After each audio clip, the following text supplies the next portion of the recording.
Zdravím vás.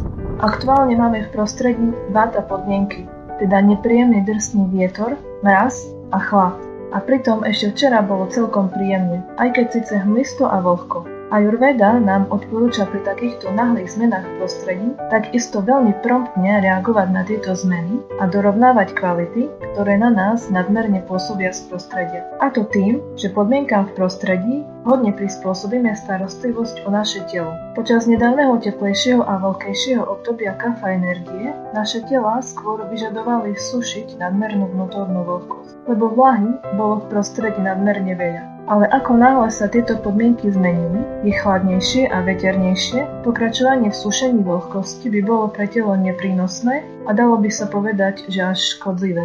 Lebo aktuálne veterné a mrazivé počasie už samo o sebe vyčerpáva našu vlhkosť a vitalitu. Teraz si našu vlahu potrebujeme strážiť. Doprajme si teda vyživujúcu stravu, ktorá pomôže telo lepšie odolávať chladu.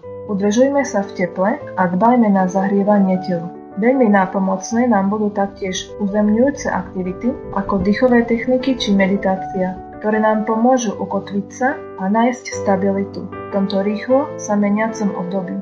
Majte krásne dni.